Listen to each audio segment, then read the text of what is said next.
Hi, this is Laura Lee Griffin. And this is Nikki May with the Startist Society, inspiring you to stop getting in your own way and start building an art biz and life that you love. We are artists who believe strongly in the power of community, accountability, following your intuition, taking small, actionable steps, and breaking down the barriers of fear and procrastination that keep you stuck. Follow along with us on our creative business journey as we encourage you on yours.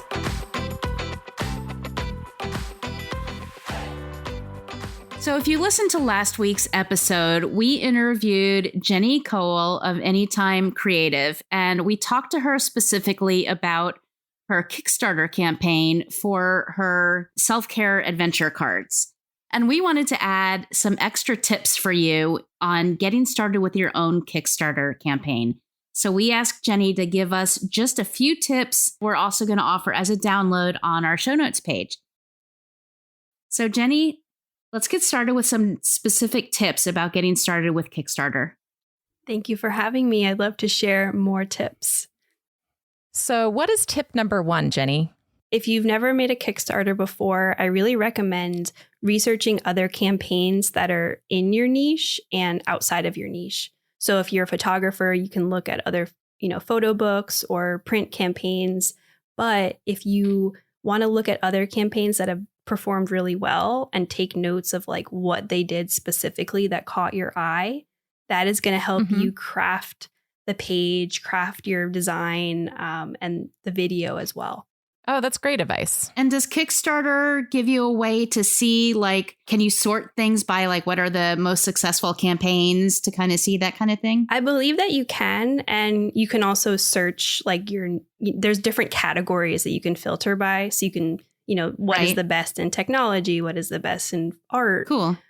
So yeah, there are a lot of features there. And I would just recommend not getting too copycat about them, but really just notice what lights you up about the campaign. Yeah, it's sort of like you were talking about steal like an artist. It's where you take inspiration from multiple different places. We talked about that in the last episode a little bit.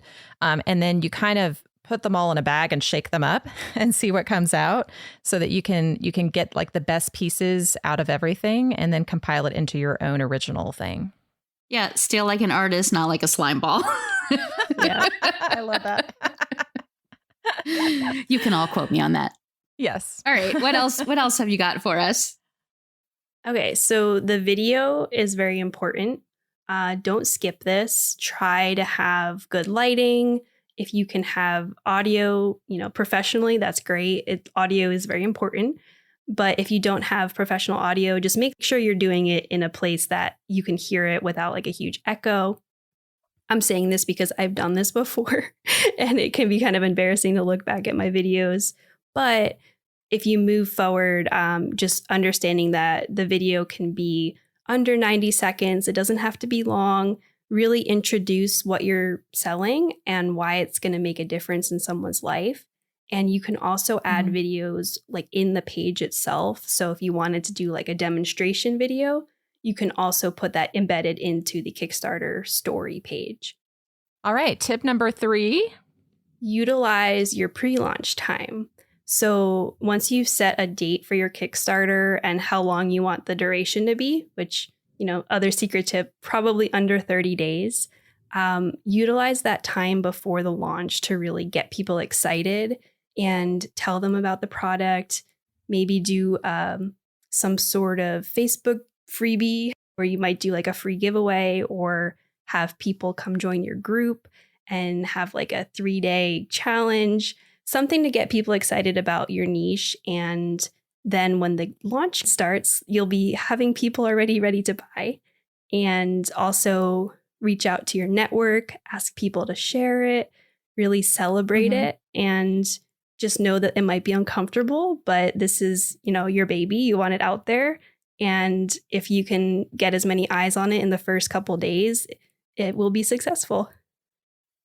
Now, you mentioned a 3-day challenge, and I don't think in the last episode you actually told us what the challenge was that you ran. Can you tell us a little bit about that? Okay, so in my niche, which is self-care and creativity, I did a 3-day challenge, which was about building your self-care roadmap.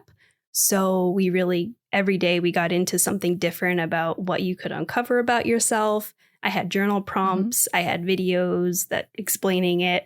And in the challenge, people could submit their answers to me and they were entered to win a giveaway of the product itself. And I also did a coaching call for the people that submitted their homework. So, you can have all different types of rewards, but depending on what you offer, you can make it anything you'd like. And it's just all about building excitement around your product. Yes. And those people who were in the challenge and got into it are going to be more likely to share with everybody. Yeah, that's exactly what happened. Awesome. And what's tip number 4? Okay, so you can choose your rewards tiers. So basically, people could donate $5 and get a sticker or, whatever the cost of the product is, but you don't have to go crazy with them. So, if someone's going to spend $100 and you're giving them everything under the sun, it might get a little complicated in the back end because you do have to manage that. So for myself personally, I didn't have any crazy rewards tiers. I just had kind of pre-sale pricing to get in at the first 50 backers. And then I also discounted for bulk purchases. So you don't have to go crazy and really just decide from the get-go what they'll be. And you can always add a surprise later, but I would say keep it simple. Especially if you're just getting started, it can be intimidating, right? So keeping it simple for yourself the first go round totally makes sense. Yes. Do they have a recommended number of tiers? I'm not sure off the top of my head, but I would say keep it like less than 6. Okay. Just keep it simple. And then, like I said, you can have a limit to them. So if you only want 50 people to buy it, then that will get grayed out once they hit that tier, like once they hit the limit. Right. How about tip number 5? So tip number 5 would be you can have stretch goals as well, but also decide ahead of time if you're going to complete them. So its stretch goal is if you sell like $500 of your product, that means you're going to unlock another like level of your product. So for me, I was able to throw in bookmarks to my self-care cards. But I had decided ahead of time that it was going to happen no matter what, so I could really get them produced. Another example for stretch goals would be a different color or a different, texture on if you're selling cards or anything like that. So it just gets people excited about like when you hit another tier, not a tier, but when you unlock another level of your kind of goal amount. You can then announce that to your Instagram. You can send a Kickstarter message to all your backers. And that just gets people more hyped and that they get an extra thing in their product now.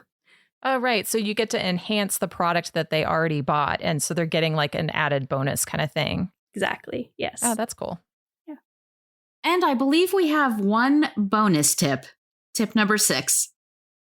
So my last tip would be to make sure that your audience stays updated. So like I was saying with the stretch goals, you can kind of announce that something is happening with a Kickstarter weekly. So if your campaign is a month long, I would aim to have 4 updates throughout it, as well as maybe at least monthly if you're going into production afterwards. So that way that it ensures kind of trust in your backers and making sure that they know that something's happening behind the scenes and they have given you their money after the campaign is fully funded and they want to know that their product's coming. And this is going to be kind of a different audience than people that you might just get someone on your website. So really treat it like they are these special, first adopters of your product and keep them updated with celebrations. And they're there to have an awesome time with you. That makes total sense because, well, it's the same advice that you give when you're talking about growing an email list is that you don't want to stop sending updates and let people forget about you.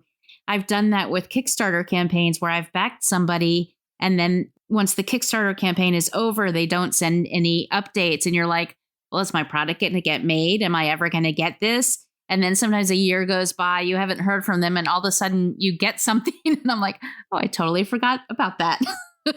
Well, I have a question about that. Like, how do people communicate in Kickstarter? Once somebody signs up, you're able to email them directly through Kickstarter? Yeah, there is like a little update platform. So you have an option to update everybody like as a public feed. So I could just make like a post that you could find if you're not a backer and that person can see it. Yeah, it's almost like a blog post. And then you can also have backer only updates. So you can say, hey, like, this is in production and we'll be giving you more details. You can also micro manage it down to like if they bought a certain tier. So if they say they bought something that didn't require shipping, but you need to tell people that needed the shipping, then you can just like target them directly. And then it just goes through the Kickstarter platform. As long as they have their email account set up, they'll get them. Okay. So it'll go as an email to them. They don't have to be logged into Kickstarter to be able to see the update. Exactly. They actually get an email pushed out to them. Mm-hmm. Okay, that's cool. And one other thing I did was on my Instagram, I added people as backers that were close friends. Like there's a close friends feature and you just kind of see a little green circle. So I made that only for people that were following me that I knew were backers. And that was another way to kind of give little updates here and there because that made them feel special too. Yeah, that's a really smart way to use that option on Instagram.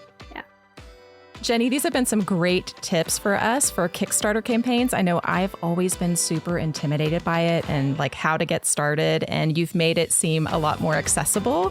And so that might be something I'll try out in the future. I don't know about you, Nikki. I can't tell you how many times I've actually started to set up a Kickstarter campaign. I have a couple of products that I've wanted to do, and then it just gets terrifying and I've stopped. So, I mean, you're kind of our hero right now, Jenni. I'm happy I could help. It's not as bad as you think. It's just another platform for launching something and, really getting those pre-sales going to validate your product. To get a downloadable PDF of Jenni's Kickstarter tips, go to startistsociety.com/Kickstarter tips. Thanks for listening, and we'll see you next week.